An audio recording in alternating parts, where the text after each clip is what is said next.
Bonjour à tous, je m'appelle Yann Rojdi, bienvenue en direct de la Révolution culturelle. Bienvenue, j'essaye un nouveau setting pour tourner mon podcast. Est-ce que vous appréciez? Vous pouvez me donner ça en commentaire. Le son, l'éclairage et tout. Tout le matériel est désormais à moi. C'est grâce à vous que j'ai pu payer ça. Donc, on poursuit la construction de ma plateforme dans une collaboration, un crowdsourcing qu'on appelle. Donc aujourd'hui, on va parler de ce beau livre, The Weirdest People in the World, How the West Became Psychologically Peculiar and Particularly Prosperous de Joseph Heinrich. C'est aux presses FSG. Euh, Excellent livre, encore une fois. C'est un livre majeur, une œuvre majeure qui traite d'ontologie, de biologie évolutive, de neurosciences, de théorie des jeux, euh, tout ça ensemble afin de faire un peu comme une expérience de psychologie sociale que j'avais suivi un peu par exemple avec Jonathan Haidt. Je vais faire le podcast en deux parties parce que c'est un énorme livre de 500 pages. Je vais regrouper le contenu en deux parties. La première partie, c'est les deux premières parties du livre aussi. La première partie, c'est quoi les weird? Donc, on parle de Western, Educated, Industrialized, Rich and Democratic. Donc, les Occidentaux éduqués dans des pays industrialisés, riches et démocratiques. Donc, ça, c'est quoi la définition? D'où est-ce que ça sort? Qu'est-ce qu'ils utilisent comme méthode afin d'expliquer c'est quoi, de décrire tout ça? Dans la deuxième partie, c'est les origines des weird, donc des occidentaux, d'où ce qu'on sort, dans le fond. Et ça, il débute à la fin de l'Empire romain et poursuit, traverse le Moyen Âge au complet. On passe à travers la Renaissance, les Lumières, la Révolution industrielle, et là on arrive à la modernité à la fin. Donc ça c'est un peu l'histoire en général, mais là il arrive en deuxième partie, on arrête environ à la Renaissance, comme un peu les pré-Lumières. Et là, troisième partie, les nouvelles institutions, la nouvelle psychologie, les Lumières, la modernité, la révolution industrielle, et finalement, quatrième partie, le monde d'aujourd'hui, le monde moderne, d'où ce que ça sort, ce monde moderne-là. Et là, c'est vraiment un champ d'études gigantesque. C'est pour ça qu'on parle de biologie évolutive et non pas de psychologie évolutive, parce qu'en fait, il en parle plusieurs fois, il en parle au moins deux fois dans le livre que c'est c'est un peu superflu de faire la différence entre les deux. Euh, donc, vous allez voir pourquoi au fur et à mesure. Donc, j'ai quelques petites remarques préliminaires avant. Premièrement, euh, donc ce livre-là et la biologie évolutive, c'est euh, c'est une partie essentielle de ma philosophie dans la vie, comment je discute, c'est quoi ma méthodologie quand je discute en dialogue, en échange, en débat, quand j'essaie d'enquêter sur des sujets en particulier. Moi, j'utilise ce que j'appelle la canonique un peu épicurienne, mais pas vraiment, parce que Épicure, lui, c'était plutôt trois autres choses. Il faisait canonique, éthique et physique. Moi, je dis ma canonique, c'est trois choses. C'est trois moments hiérarchiques. Donc, en haut, en premier lieu, on a comme base fondamentale, donc en bas, je veux dire, on a la physique. Ensuite de ça, à partir de la physique, on construit une ontologie. Et à partir de l'ontologie, on construit une éthique, une politique, une esthétique. Donc, ça, c'est en premier lieu. Deuxième lieu, donc, de quoi on parle aujourd'hui en biologie évolutive? On parle de l'ontologie en particulier. C'est vraiment lié à c'est quoi le vivant, comment on pense, comment on est ancré dans le cosmos. Et ensuite de ça, c'est quoi l'importance de ça afin de comprendre nos comportements, nos gestes, nos actions, notre cognition. Ensuite de ça, savez, dans les derniers mois, j'ai lu l'anthologie de la Pléiade des Épicuriens puis celle des Présocratiques. Je me suis rendu compte qu'en fait, par exemple, quand Michel Onfray parle de philosophie hédoniste ou sensualiste et philosophie idéaliste, c'est pas totalement vrai. Moi, j'irais plus d'une manière différente. J'irais il y a deux grands courants de manière de faire la philosophie. La première, c'est plutôt sur le logos, sur la logique, le nombre et tout ça. Donc les pythagoriciens, Platon, Aristote, euh, les, les idéalistes. Et de l'autre côté, on a ce qu'ils appelait dans le temps les philosophes naturalistes. Donc c'était ceux qui partaient à partir de la nature pour essayer de construire une cosmologie, une physique, une philosophie, donc tout ça. Euh, donc c'est pour ça que, d'une certaine manière, je suis un peu hétérodoxe quand on parle de philosophie avec des gens en sciences humaines, parce que moi je pars à partir de ce que j'ai appris en sciences pures, en physique, en chimie, en mathématiques, en biologie, et c'est à partir de ça que j'ai plutôt construit une philosophie plus moderne ou que j'ai étudié plutôt les diverses sciences en sciences humaines et sociales.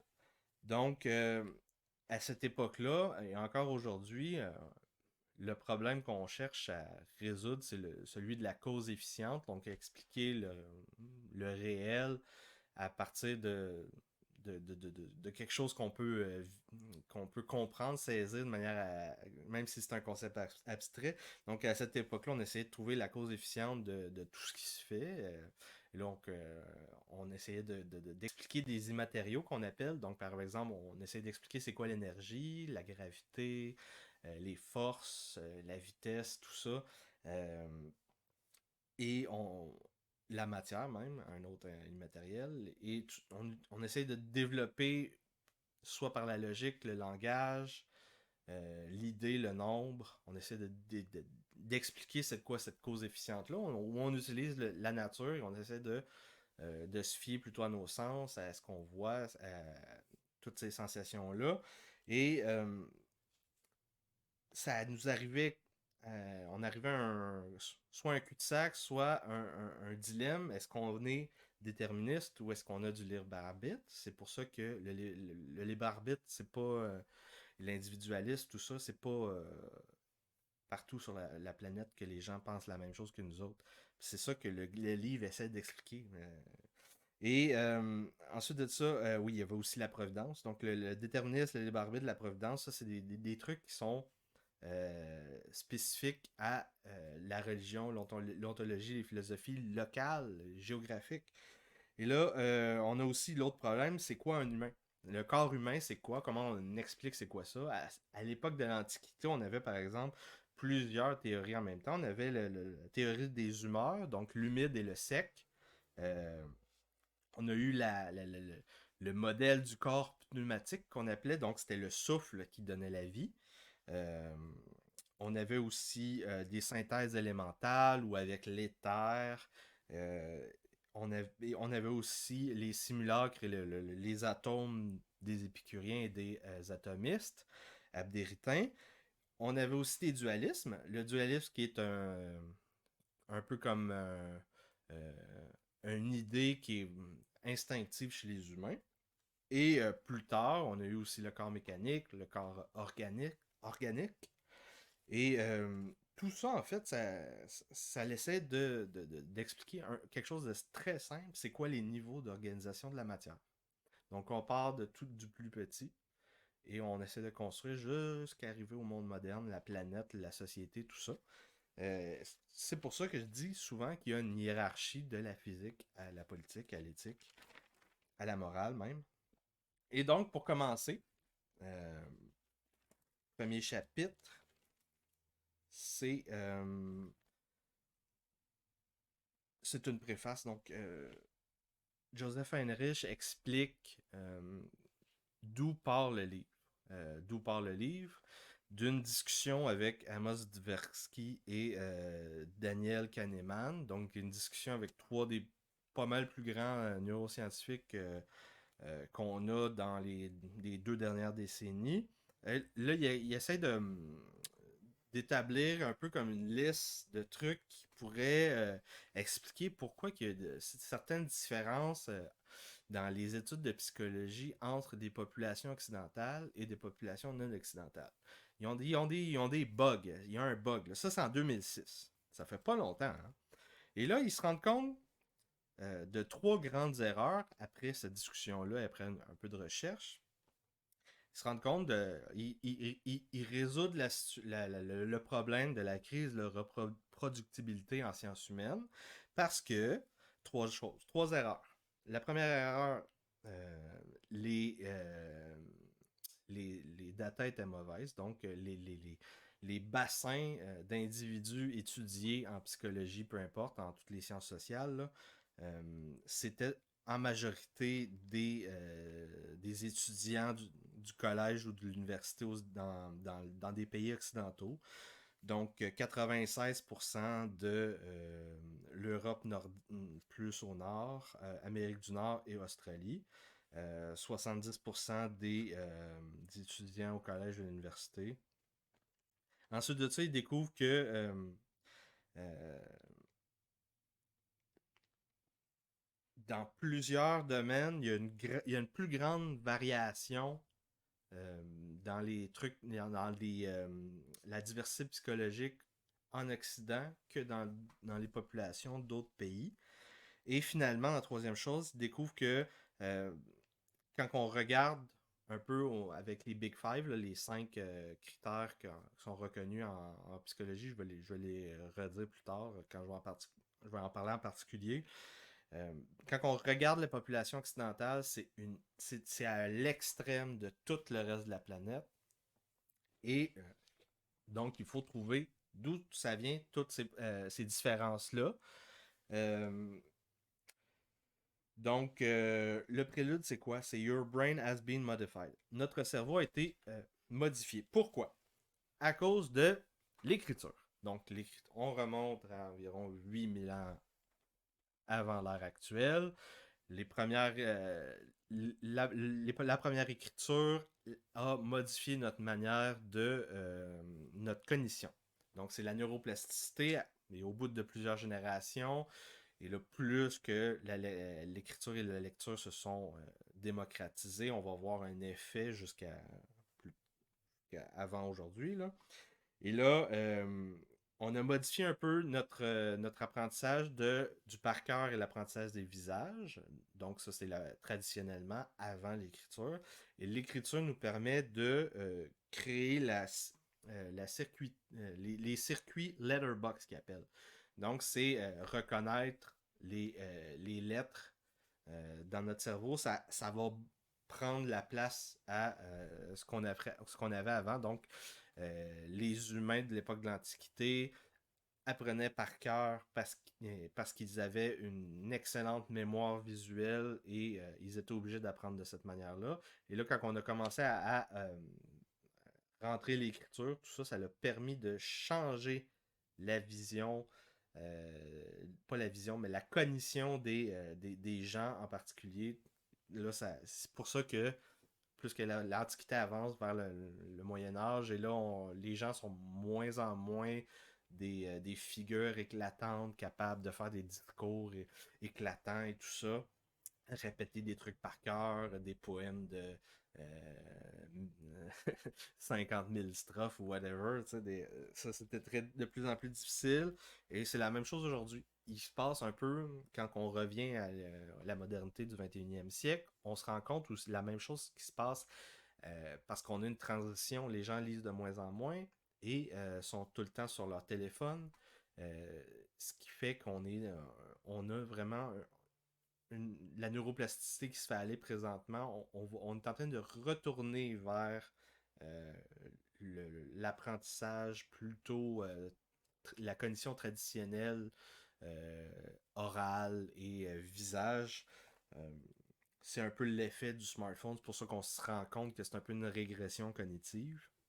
Et là, dans le premier chapitre, dans ce prélude-là, euh, Joseph Heinrich explique un peu ce qu'il appelle le package culturel. Donc, le paquet culturel, c'est quoi? C'est un peu, c'est des pratiques, des croyances, des valeurs, des institutions qui ne sont pas isolées. Ce ne sont pas des idées constructivistes ou déconstructivistes. Ce sont c'est des liens entre les humains, c'est des structures, c'est des géographies, un urbanisme, mais c'est des technologies, des utilisations qui sont en coévolution euh, biologie-culture. Donc, on ne peut pas séparer la culture et la biologie. Les deux sont co-liés, sont liés, c'est en coévolution et c'est lié. Si on sépare ça, on ne comprend plus rien. C'est pour ça que les intersectionnels sont un peu fous. Euh, donc, euh, le package culturel de l'Occident un peu qui a créé, selon Joseph Heinrich, qui explique l'explosion cognitive du 16e siècle, donc la Renaissance, tout ça, la démocratisation des livres, la réforme de Luther, la croissance économique de cette époque-là, et il associe ça aussi aux convictions religieuses, donc aux croyances, pratiques, technologies, normes sociales, la culture, parce que ça, encore une fois, ça a un impact sur la neuroplasticité de notre cerveau.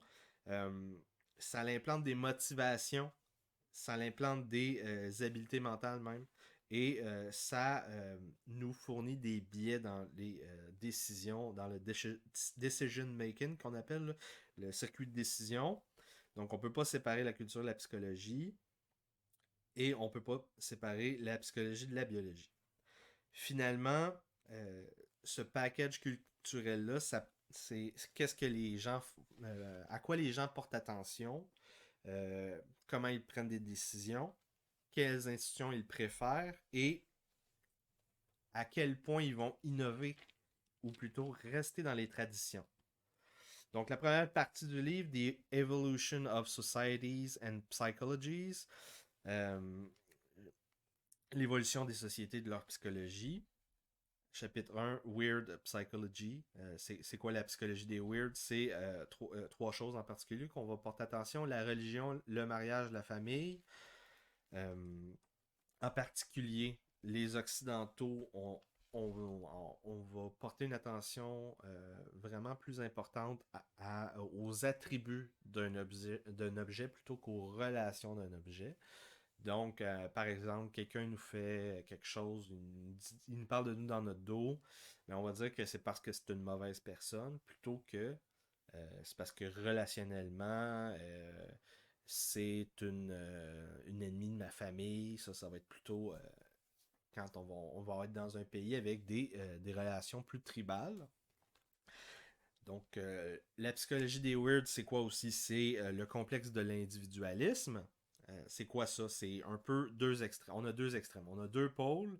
Le pôle institution kin-based qu'on appelle, donc les institutions traditionnelles liées à la famille tribale, où on a le spectre individualisme à l'autre bout. C'est pas un ou l'autre. Tous les pays un peu sont sur ce spectre-là. Et dans le pays, on a une variation aussi, avec les plus petites populations. Et les deux extrêmes, ça fait quoi? Dans le fond, euh, ceux qui vont être dans le type plus tribal, plus traditionnel, vont avoir des choix qui sont obligés. Ils sont dépendants à certaines directions en particulier. Ils sont obligés de faire tel choix en fonction de telle relation sociale, ethnique, familiale. Et ils vont avoir plutôt une approche de l'évitement. Ils vont éviter le trouble. Donc, si quelqu'un bat quelqu'un dans la rue, il le croise, il dit c'est probablement il y a de bonnes raisons. Donc, au lieu d'empêcher la violence, ils vont passer leur chemin, tandis que l'individualiste vont plutôt essayer d'y aller vers l'empathie, ils vont essayer donc de réagir. Donc, c'est pour ça que dans les pays occidentaux, on a la loi du bon samaritain qui force les gens à réagir. Ça, c'est quelque chose d'éthique qui est particulier aux Occidentaux. Et une autre chose qui est spécifique aux Occidentaux, c'est que notre manière à vivre avec l'intégration totale du marché. Ça fait que on va faire du lèche-vitrine, on va faire du magasinage de relations. Donc, le but, c'est de plus qu'on a de relations, des weak links qu'on appelle, des liens, que ce soit entrepreneurial, amical, religieux, associatif, politique, tout ça. On essaie de les emmagasiner afin de peupler notre temps. Euh, et on voit les gens comme étant des agents indépendants avec leurs propres attributs, leurs propres talents, aspirations, vertus, principes de vie, tout ça. Tandis que les gens dans les pays plus tribales, ça va plutôt être vu comme un tout. Les gens vont être de même. Eux autres sont comme ça, tel autre sont comme ça aussi. C'est vraiment. On voit les gens, on voit l'autre devant nous, on le voit de manière différente. Euh, Qu'est-ce qu'on a aussi de différent? La prospérité économique des institutions libérales, euh, ça crée plus d'individualisme et vice-versa. Plus d'individualisme apporte plus de prospérité économique et plus d'institutions politiques libérales. Euh, Comme j'ai dit tantôt, euh, on a une variation même dans les pays. Donc, à l'intérieur du pays, on a une variation géographique et même dans la variation géographique, on a une variation urbaine, urbaniste.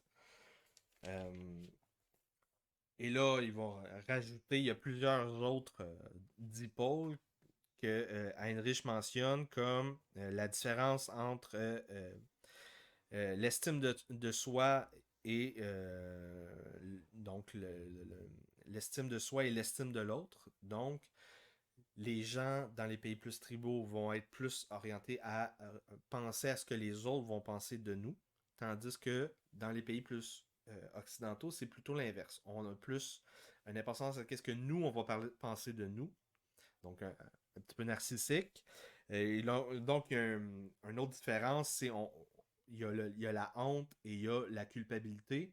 Le sentiment de honte, c'est plutôt sauver la face, ça va être dans les pays autres. Et le sentiment de culpabilité, c'est ce qui va marcher pour les Occidentaux. On a aussi un autre pôle, un autre dipôle, ça va être la conformité, non-conformité. Encore une fois, les Occidentaux non-conformistes. Il va y avoir aussi une différence dans la patience des gens dans X pays et la corruption, donc le niveau de corruption. Donc, encore une fois, les Occidentaux, au niveau de la patience et de la corruption, on est en avant. Et grande présence dans les pays occidentaux de la vision universaliste, qui est censée être raciste, on se rappelle, hein, et qui est dans le fond, nous force de nouvelles manières à penser l'éthique. Donc, ça par exemple, on a comme question dans des sondages, est-ce que vous mentiriez pour un ami? Par exemple, il cause un accident, il cause un blessé, peut-être la mort. Est-ce que vous allez mentir pour le sauver? Dans les pays occidentaux, ça arrive moins souvent. Et deux dernières choses qu'on a beaucoup, les Occidentaux en particulier, c'est une obsession avec les intentions. Donc, qui est confirmée avec Freud et Nietzsche, qui en parlent tout le temps. Donc, les intentions, qu'est-ce qui est caché, c'est quoi qu'on veut faire, l'état mental. On a vraiment une obsession là-dessus et on a quelque chose de spécial qui est la prosocialité impersonnelle. Donc, le bon samaritain que je disais tantôt, même si l'autre nous ressemble pas, eh bien, on va être porté à aller vers lui. Ça, c'est unique sur la planète. Chapitre 2. Making a Cultural Species. Donc, qu'est-ce qui fait une espèce culturelle? Donc, c'est quoi une espèce culturelle? C'est une espèce où l'apprentissage social est particulièrement efficace. C'est ce qui rend unique les humains sur la planète. Euh, Ce qui veut dire que notre développement n'est pas terminé en dehors de l'utérus. Il ne fait que commencer. Une grosse partie de notre développement, donc pendant on va y aller plus 15 à 25 ans, là. On apprend beaucoup de choses et c'est on est le seul primate avec ce genre de développement-là, avec plusieurs particularités, comme par exemple avoir seulement un époux. Euh, et donc, il faut qu'on pense à quel point c'est important de faire la différence entre les types d'environnements. Je vous en ai déjà parlé avec Charles Murray dans son dernier livre, Human Diversity. Il différenciait l'environnement de trois manières. Donc, l'environnement, les gens, quand ils parlent de nature culture, ils parlent tout le temps de l'environnement, mais ils le définissent pas. Donc, l'environnement, on a le happenstance, le milieu et l'environnement manipulable. Donc, l'environnement partagé, ça.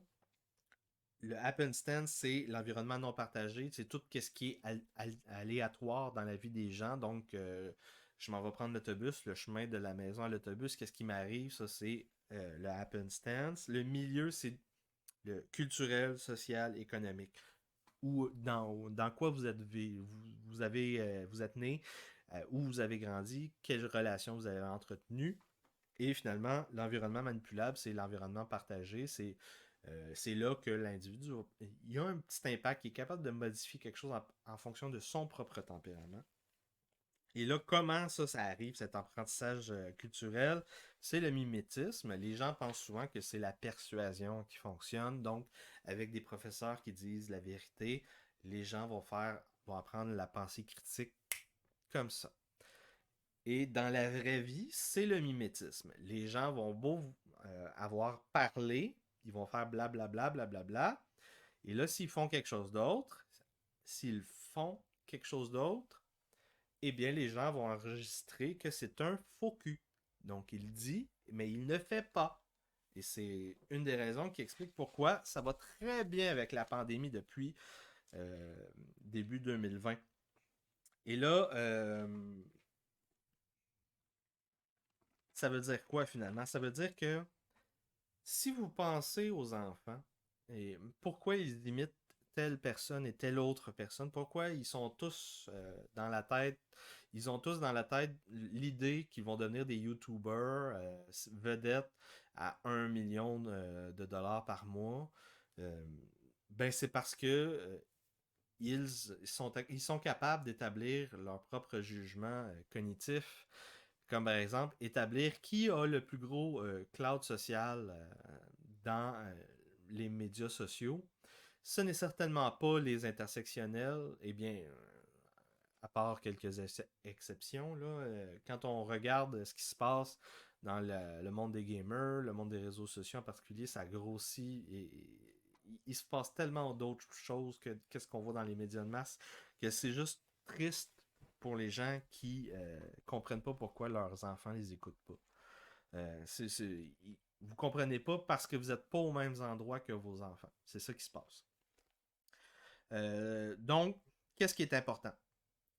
On a des ancres innées et on a des institutions de base. Donc, faut qu'on comprenne d'où ce que ça sort, la psyché des weird. Faut tout le temps qu'on parte de là. On va partir donc des institutions de base et des instincts primals. C'est quoi ces affaires-là? Les instincts primals, on a l'altruisme envers nos proches, la famille. On a les humains qui ont la tendance à se marier. Donc, ils font ça. Et on a une aversion envers l'inceste. Donc, on part de ça. Et là, les rituels, qu'est-ce qu'on a? On a des institutions de base, des religions tribales qui partent à partir de trois choses: la synchronie, la collaboration vers des buts, puis de la musique rythmique. Donc, c'est vraiment primal. Là. On est dans l'anthropologie rendu là. Et là, on a des compétitions. On a des conflits. Des compétitions intergroupes. Et là, ces compétitions-là, euh, c'est que les gens vont avoir tendance à plus suivre tel que suivre l'autre.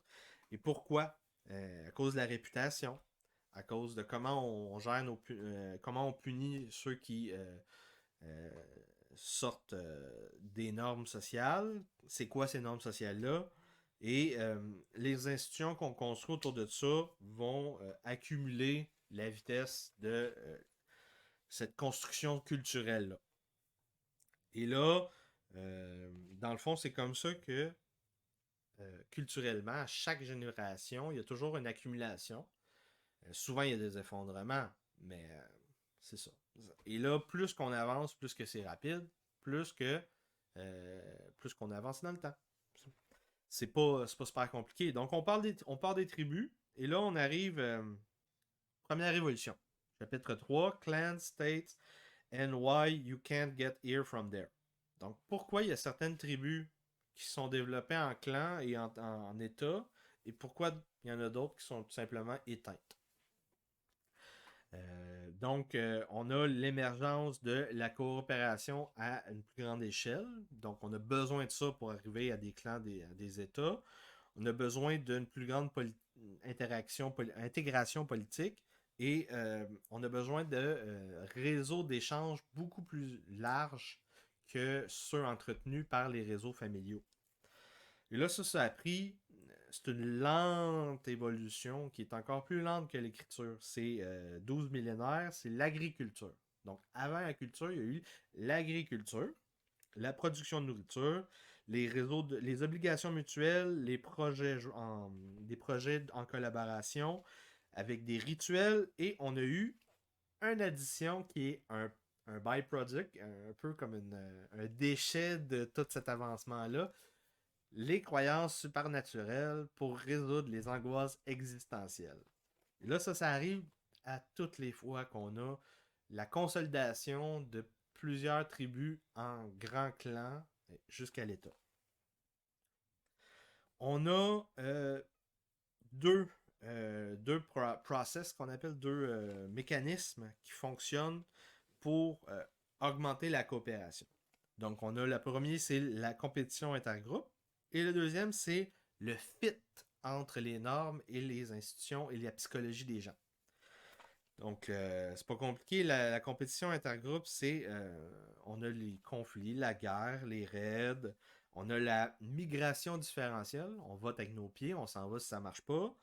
Euh, on a la transmission via les groupes du prestige. Souvent, c'est avec des rituels cachés.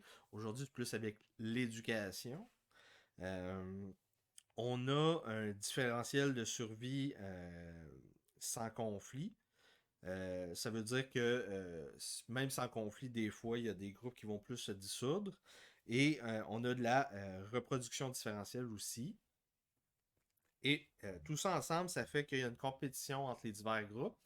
Qui veut dire que si ça marche pas, puis que les gens démographiquement fuient votre religion, votre culture, votre langue, c'est parce qu'il y a des raisons. Donc, cette compétition-là, et il y a le fit. Donc, le fit entre la psychologie, les croyances, les normes, puis les institutions.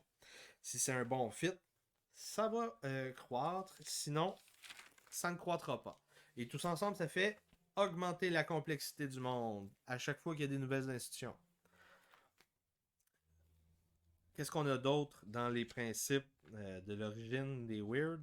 On a le principe de linéarité de la lignée, la descendance, tout ça. Donc, on montre l'arbre généalogique, l'ancêtre commun. En général, c'est patrilinéaire qui est la forme dominante sur la planète. Les Weird en particulier, nous, on a commencé à suivre les deux côtés, ce qui fait un peu plus d'égalité. Euh, Qu'est-ce qui se passe d'autre? C'est tout lié à la résidence après le mariage, euh, l'héritage, la sécurité, la propriété, l'autorité, la responsabilité, les tabous incestueux, les rituels, les croyances supernaturelles envers des dieux ou envers d'autres existences, d'autres objets. On parle de commandement, de contrôle, de mariage arrangé, tout ça. On a des lits. Et là, quand on part de tribu et qu'on arrive au clan et au proto-état, on a comme un supra-clan qui naît, souvent un clan élite, et on a des lignages segmentaires vraiment liés à l'honneur, des institutions qui sont liés à l'âge aussi, l'âge de devenir adulte, tout ça. Et là tout ce réseau de rituels-là et d'obligations liés à l'honneur en particulier, ça permet de légitimer donc l'élite, les clans élites et les chefs. Et là, la manipulation, l'accumulation de ces rituels permet de construire, de stratifier son territoire, son kingdom, son chiefdom, dominion, le dominion qu'on appelle. Donc, c'est ce qu'on appelle, en Antiquité, il parlait de l'un, les peu nombreux, et la multitude, comme trois catégories politiques. L'un, la monarchie, le peu nombreux, l'oligarchie, la multitude, la démocratie.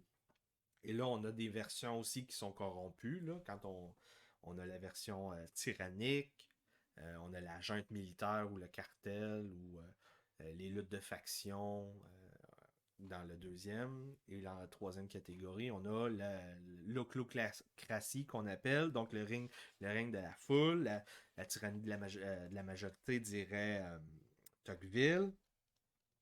Donc, on a tout ça ensemble. Ça permet de construire, donc, d'arriver au premier royaume. Et ces rituels-là existent pour maintenir la compétition intergroupe, créer des projets de collaboration, gérer des conflits, des obligations. Et quand on a des problèmes avec les peu nombreux, souvent l'hyper-partisanerie qu'on appelle, là, c'est là qu'on va avoir une diminution de la mobilité, diminution sociale, mobilité sociale et diminution de la compétition. Tout ça, ça fait, c'est très simple, là, on parle de empêcher les gens de s'associer. Donc, ce qu'on veut, quand on a des bons rituels qui vont augmenter la légitimité, augmenter la confiance, c'est donc de créer ces associations-là. Donc, si on a des partisaneries comme qu'on a depuis 2016 avec le populisme et tout ça en Occident, ça diminue la confiance, ça diminue l'association, ça diminue tout ça, la mobilité sociale. Donc, c'est un peu. À partir de cette vision biologie évolutive-là, on comprend beaucoup de choses. Qu'est-ce qui se passe aujourd'hui? Chapitre 4. The gods are watching. Behave. Donc, ça, c'est très important. Partout sur la planète, là, toutes les personnes religieuses. C'est beaucoup de gens, là. Il n'y a pas beaucoup d'athées. Les athées, on pourrait dire, là, il y en aura peut-être 5% sur la planète, peut-être moins. Donc, si on prend toutes les personnes religieuses, là, ils ont tous un priming effect. C'est donc un effet primal là, qui fait un primer qu'on appelle. Dès qu'on parle de Dieu. Juste les athées que ça marche pas. Donc, dès qu'on parle on va dire Dieu nous regarde, euh, God is watching, ben, les personnes religieuses vont être plus morales. Dès que vous allez mentionner ça, ça marche pas sur les athées. Tout ce qui est supernaturel ne marche pas sur les gens comme moi. Donc, mettons qu'on parle d'appel à la prière, ça a une tendance à rendre les gens plus plus moraux, suivant l'appel à la prière. La même chose avec chez les Juifs le samedi, le jour du samedi, et le jour du dimanche chez les chrétiens. Donc, c'est un chapitre sur la moralité, le bien, le mal. C'est quoi ça? C'est quoi l'utilité des religions? La religion, c'est une création culturelle qui a pour but d'augmenter la confiance, d'augmenter le commerce. Euh, donc, notre espèce a l'habilité spéciale de mettre notre foi envers les conseils des gens que nous ne connaissons pas ou qu'on connaît un peu. Et on va donner foi envers leurs avis avant nos propres expériences et nos propres intuitions. Donc, on a. Ça, c'est la religion, c'est un produit déchet un peu de l'évolution cognitive qu'on a vécue. On est obligé de vivre avec. C'est lié donc, à la compétition intergroupe à travers l'évolution culturelle, tout ça.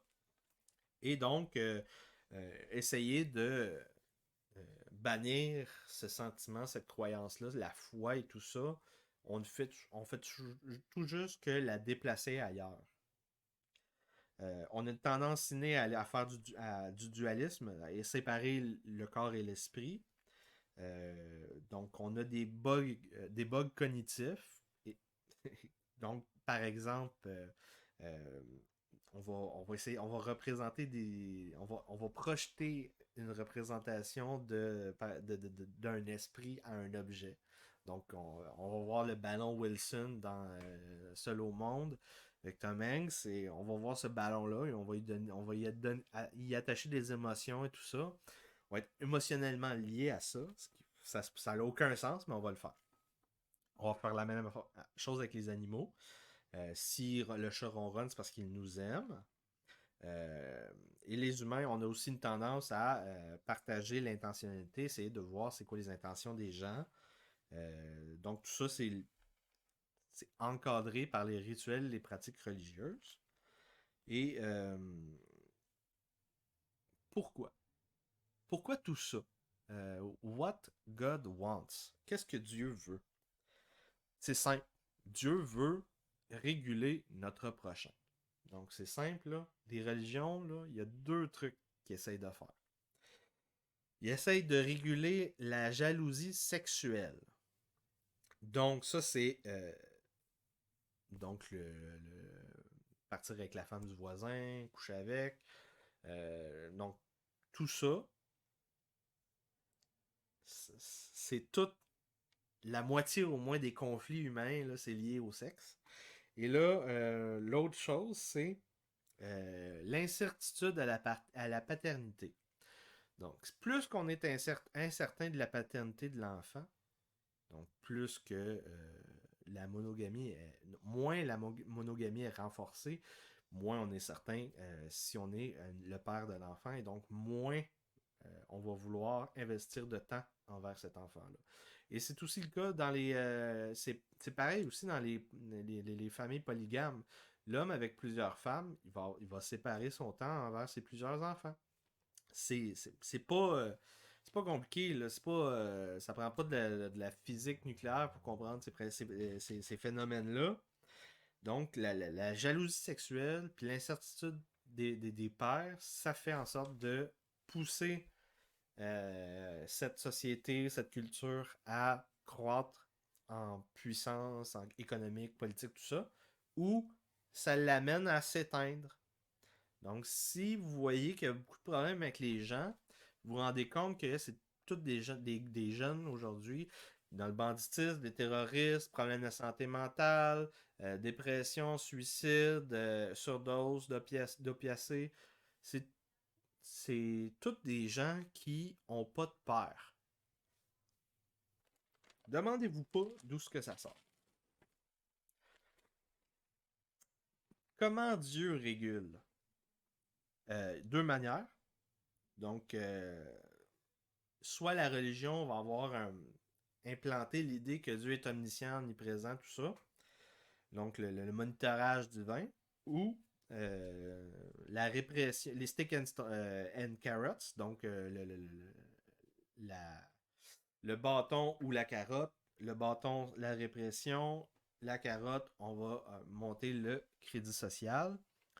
Il y a une différence entre les petits dieux et les grands dieux. Les petits dieux locaux ont un effet moins grand sur la moralité, sur tout ce que j'ai déjà dit. Les plus gros dieux ont plus de pouvoir, peuvent plus moraliser les gens. Et là, il y a il y a une autre étape après. Petit dieu, gros dieu, Dieu universel. Et là, tout ça, ça veut dire que quand on parle des relations que les élites avaient, les élites, le roi, avec la multitude, on parle des relations de ces trois groupes politiques-là, mais on parle jamais de la relation avec Dieu. Étrangement. Pourquoi? Ben, c'est parce que ça veut dire que le tyran, peu importe le roi, s'il était bon, le tyran, s'il était pas bon, ils étaient obligés, tenus d'agir selon certaines traditions en particulier liées à la religion. Et s'ils allaient contre cette tradition-là, perdaient la tête souvent, physiquement.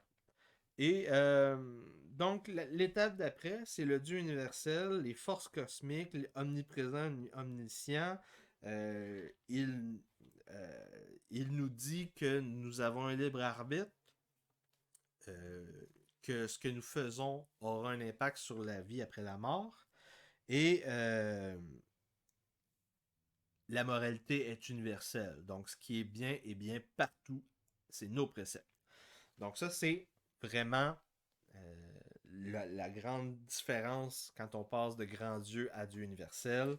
C'est le judéo-christianisme, l'islam et les grandes religions comme ça.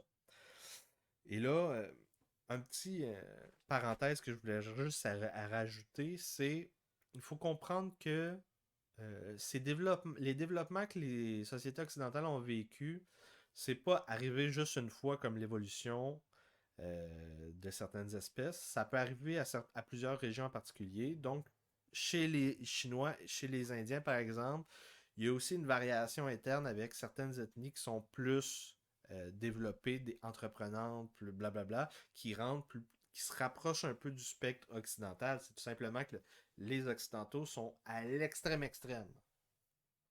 Et là, on va arriver bientôt à pourquoi.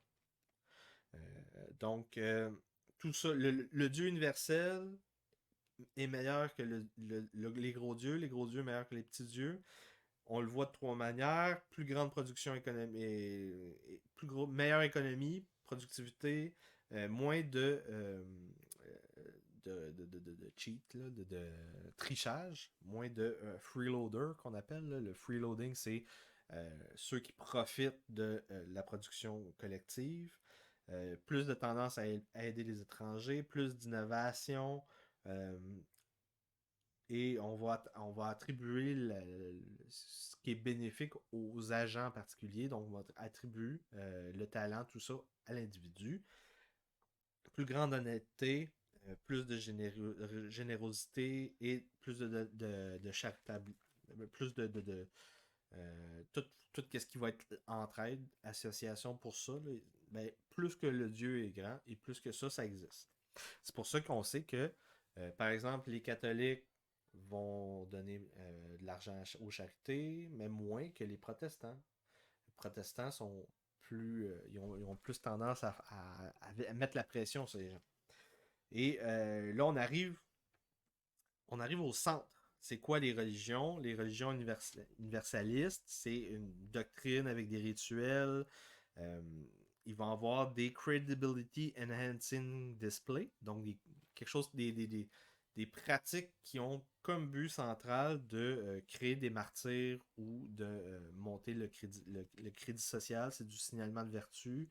C'est pour ça que les intersectionnalistes, c'est une religion, je le dis souvent. Et finalement, euh, plus ces rituels-là de crédibilité et de signalant de vertu, ils sont demandants et plus la religion va pouvoir rentrer ça dans sa compétition parce que ça prouve que les gens sont euh, euh, ils croient à ce qu'ils font plus que c'est difficile. Donc quand on a les consuls des conciles de Vatican II par exemple qui assouplit la doctrine, les rituels chrétiens, ça a eu l'effet de diminuer la croyance, le nombre de croyants. On ne peut pas passer à travers ceci. Donc, deuxième partie, les origines des Weird, chapitre 5. Les familles Weird. Donc, les familles Weird, c'est quoi? C'est la famille nucléaire. Donc, un époux, les mariages d'amour, la résidence indépendante des parents, on traque la descendance des deux côtés de la famille, la propriété, elle est individuelle et non pas liée à notre clan. Et tout ça ensemble, si vous ne croyez pas que c'est seulement en Occident qu'on a ça, eh bien, la descendance bilatérale, c'est 28% de la population mondiale. OK, c'est le plus gros. Euh, aucun, un petit peu ou aucun de mariage avec des cousins, 25% de la population. Les mariages monogames seulement, 15% de la population mondiale. Mariage nucléaire, la famille nucléaire, 8% de la population mondiale. La résidence néolocale, 5% de la population mondiale. Donc, c'est vraiment unique, cette famille nucléaire-là. Donc, c'est un peu étrange que les intersectionnels, les marxistes de Black Lives Matter veuillent déconstruire la famille nucléaire. Moi, ça me fait un peu peur. Et là, on part de pourquoi les familles traditionnelles ont disparu de l'Occident. C'est le thème central du livre qui s'en vient dans le fond. Donc, on part de l'Europe pré-chrétienne. C'est quoi l'Europe pré-chrétienne? C'est 7 choses. Des organisations basées sur des liens tribaux ou des réseaux, clans, des maisons, des lignages, euh, les, l'héritage qui est patrilinéaire. Troisième chose, les kinship units qu'on appelle, là, les propriétés sont associées au clan. Euh, les normes sociales et légales sont liées aux organisations de clans et non pas. C'est pas le roi qui régit tout son territoire, c'est le noble, le territoire, le noble à qui appartient, ou la famille à qui appartient le territoire. Euh, 5. Les organisations Kinbase, donc la famille, les clans, tout ça, c'est eux autres qui assurent la protection, l'assurance, la sécurité. 6. Les mariages arrangés sont omniprésents. 7. C'est polygénique, donc on a des harems, c'est les hommes au statut qui accumulent les femmes, et donc ce qui fait quoi? Ça fait une accumulation d'hommes à statuts sociaux bas très nombreux. Et là, à partir du 4e siècle après Jésus-Christ, on a une modification de ça. La modification, c'est simple. C'est le MFP. C'est partout dans le livre, là. Le MFP, c'est le Church Marriage and Family Program. Donc, le programme de famille et mariage chrétien. Plus une population est soumise au MFP, et plus elle est occidentale dans ses habitudes. Donc, ce que j'ai dit tantôt, là. Euh, et dans tout le livre, on le voit, et on voit même la variation à l'intérieur des nations. Qu'est-ce que ce MFP fait? Il expand, il a grossi la case de l'inceste. Donc, on va empêcher les mariages avec les cousins, par exemple. On va faire ça comment? Avec des excommunications et l'anathème. On va fonder l'Église avec les dispensations accordées aux nobles. On va construire le langage. Par exemple, les in-laws en anglais. C'est lié à ce balisage de l'Église. Pourquoi? Parce que c'est contre ce que Dieu veut. Et parce qu'il y a une compétition entre les groupes religieux à toujours avoir plus de tabous. Et le MFP, c'est quoi? C'est un mélange de 4 choses. C'est la tradition juridique romaine, le code justinien, c'est la loi juive, c'est l'obsession des chrétiens avec le sexe, et c'est le libre arbitre. Donc c'est ça, c'est ces 4 choses-là ensemble. Ça fait drôle. Euh, Avec le MFP, on a quelque chose qui arrive en 1054, c'est le grand schisme entre la religion chrétienne orthodoxe, chrétienne catholique. Ça va faire que le MFP dans la religion orthodoxe va être light, il va être plus faible. L'effet va être plus difficilement reconnaissable. Mais il le reconnaît, Heinrich. Euh, Ce que l'Église fait avec le MFP, c'est combattre les traditions des nobles. Donc, c'est pas vraiment un combat entre les rois et le roi et l'Église en soi. C'est plutôt l'aristocratie contre l'Église. Donc, le tiers-État, c'est plutôt envers eux qu'on devrait s'associer, le tiers-État. Ni les nobles, ni l'Église, vraiment le tiers-État. En tout cas. Et ils vont utiliser aussi les annulments, les indulgences pour fonder l'Église. L'Église va faire fortune avec les testaments parce ils vont être les plus gros propriétaires terrestres durant le Moyen Âge. Avec la doctrine charitable, ben, ils vont aider son prochain et ça va faire en sorte d'augmenter la crédibilité et l'institution va grandir. Donc, on dissout les tribus européennes, on établit une identité sociale pantribale, donc le christianisme. On demande la conversion pour le mariage. On crée des normes pour le mariage, pour le sexe, la résidence, l'héritage. Et là, on arrive dans l'époque carolingienne.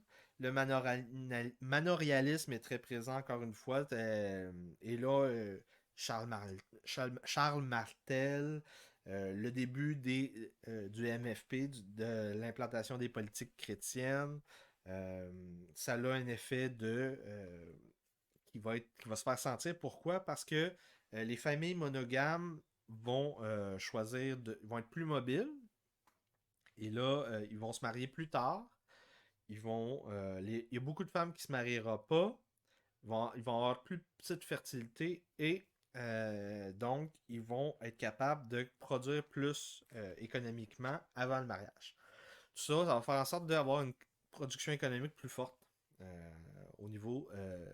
Donc on a directement à partir des premières politiques au Moyen Âge, on voit déjà un effet économique. Et donc en faisant ça, en voyant euh, donc la dissolution des familles tribales, les gens sont obligés de s'associer. Donc on commence à avoir des associations entre individus privés, des gens qui sont capables de penser pour eux-mêmes. Et là, chapitre 6. Psychological Difference, Families and the Church.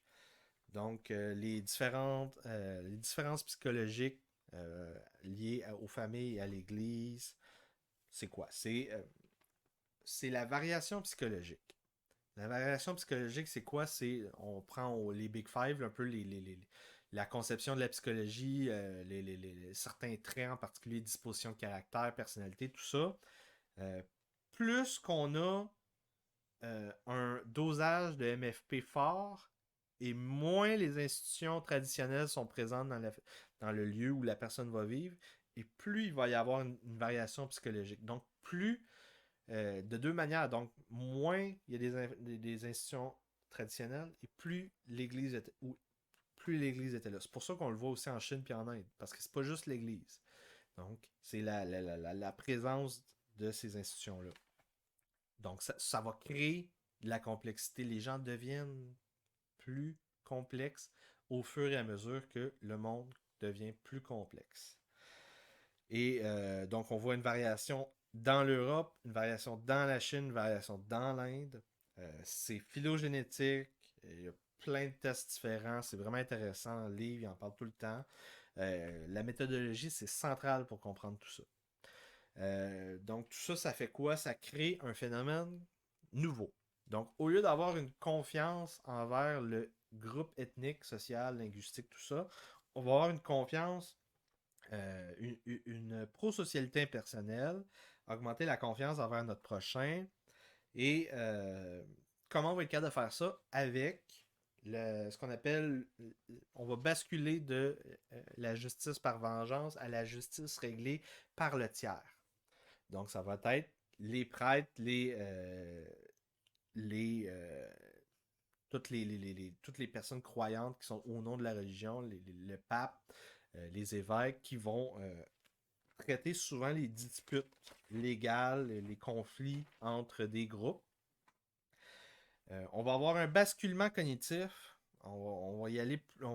Les gens vont faire des jugements moraux en se basant sur les intentions, ce qu'ils considèrent comme étant les intentions des gens, les croyances, plutôt que en fonction des relations sociales, les relations familiales, les alliés, les dettes, les obligations, donc tout ce qui est traditionnel. Encore une fois, c'est un spectre. Mais là, on est dans l'ontologie, c'est vraiment important. Et là, cette prosocialité impersonnelle-là nous amène à voir les humains comme des agents, des gens avec qui on peut interagir. Et on attribue les causes à cet objet-là en particulier plutôt qu'à la relation de cet objet dans son contexte. Donc, c'est le holisme versus la vision analytique. Et encore une fois, on revient à la honte, sauver la face versus la culpabilité, le narcissisme. Et pourquoi l'intensité des institutions tribales varie autant partout sur la planète? À cause de la diète, donc la niche écologique. Qu'est-ce que les gens ont mangé? Oui, tout simplement. Parce qu'on a été des agriculteurs ou des chasseurs-cueilleurs ou des pastoralistes toute notre évolution. Le dosage du MFP. Et c'est pas mal ça. Donc, quand on regarde en dehors du dosage MFP, l'autre l'autre gros morceau de l'ontologie occidentale, c'est vraiment la diète. C'est pour ça qu'en Chine et en Inde, on a aussi des variations. Chapitre 7, Heinrich revient en Europe, en Asie, il va en Italie, il va en Inde, en Chine. Et finalement, chapitre 8, la monogamie des weird, c'est quoi le phénomène? C'est un phénomène qui est unique, encore une fois, sur la planète. Je l'ai déjà dit, la famille nucléaire. En général, les humains, on a une tendance polygénique qui devient une tendance à avoir des hommes polygames, des hommes à haut statut polygames. Très rare que c'est pour les femmes que ça arrive. Ça crée un bassin de population d'hommes de statut social bas. Et évidemment, les hommes de haut statut sont contre la monogamie. Aucun primate ne sont monogames. Donc, un biais. C'est un biais cognitif. Il y a un prestige dans les harems, le nombre de femmes que les hommes ont eu. Euh, et on voit le phénomène, même dans l'armée d'Attila, où il y avait 40% d'hommes de statut social bas. Et ça, c'était un régime de polygynie modérée, Attila le 1. Donc, plus qu'on a d'hommes à statut social bas célibataires, et plus il y a de risques, plus qu'il y a de criminalité, plus qu'il y a de banditisme, plus qu'il y a de terrorisme, plus qu'il y a de violence.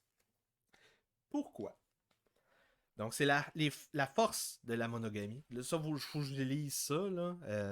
Interestingly, because of how monogamous marriage influence social dynamics and cultural evolution, inhibiting female choice by prohibiting women from freely choosing to marry men who are already married results in both women and children doing better in the long run.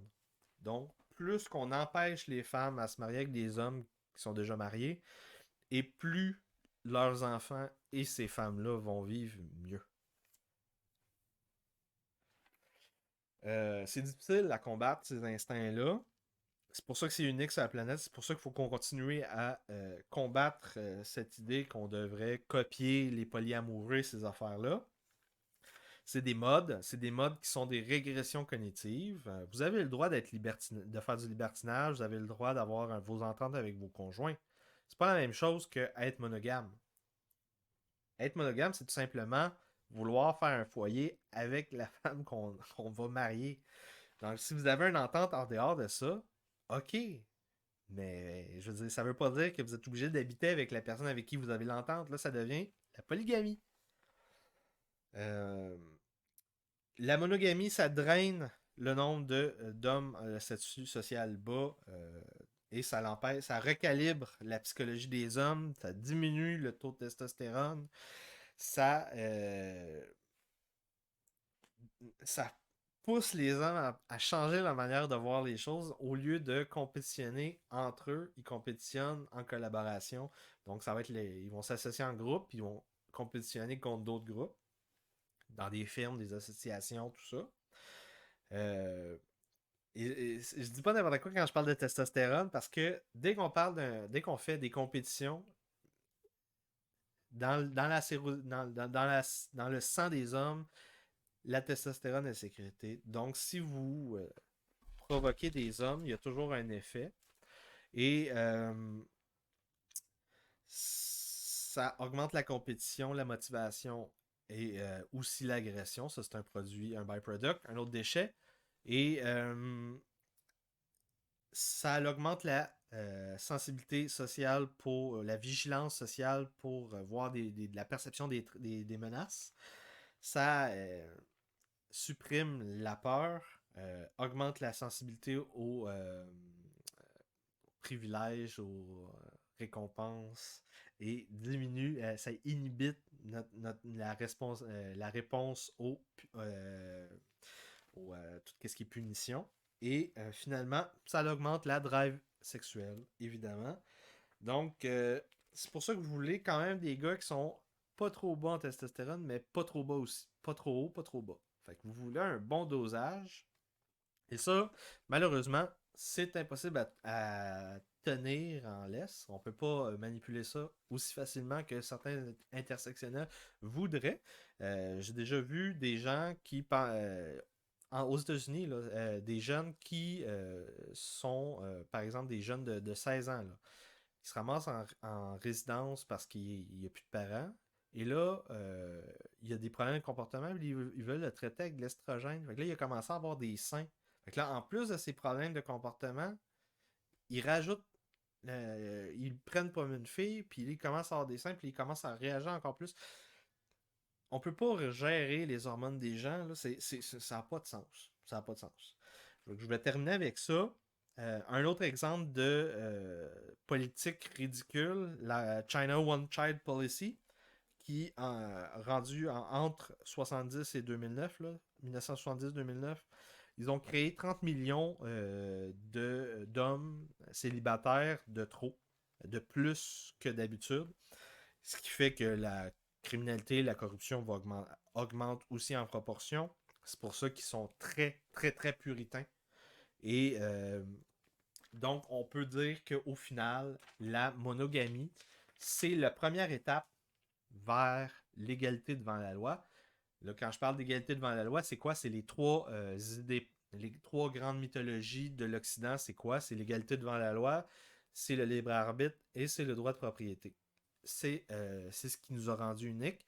Et là, on vient de passer à travers le Moyen Âge et là, on commence déjà à avoir la cognition occidentale, western, là, la, la, la cognition qu'on connaît, nous autres, on commence déjà à la percevoir à travers cette époque-là, et c'est directement lié à la dissolution de tout ce qui est traditionnel et le dosage du MFP, la politique chrétienne. Donc, ça, c'est la première partie de ma recension de Weirdest People in the World. Euh, je serai de retour pour la deuxième partie et je vous souhaite surtout de participer, de partager, liker, abonnez-vous à ma chaîne si vous aimez mon contenu. Et vous pouvez aussi m'aider financièrement. Vous avez les liens dans le vidéo. J'ai un GoFundMe, j'ai un compte sur Odyssey, j'ai un compte sur Minds, j'ai une campagne de financement sur Facebook. Vous pouvez m'envoyer un message privé pour me faire un virement Interact sur mon numéro de téléphone ou peu importe, par email et par PayPal aussi. Et je vous souhaite une bonne journée. On se revoit pour le prochain épisode, la deuxième partie de Weirdest People in the World, Joseph Heinrich.